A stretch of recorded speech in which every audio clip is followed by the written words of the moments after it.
Hi everyone, this is how to load paper to Brother DCP-1510E. So open the paper tray, and inside of the tray you can see paper guides. You can move them to expand or to bring closer together, but not too much because this printer supports A4 and letter paper sizes only.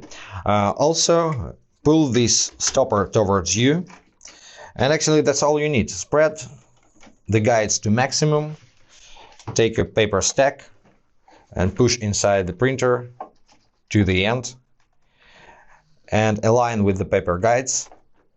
Move them closer together and make sure you don't load too much paper. Leave at least 1 millimeter of space of gap before this limiter on the paper guides.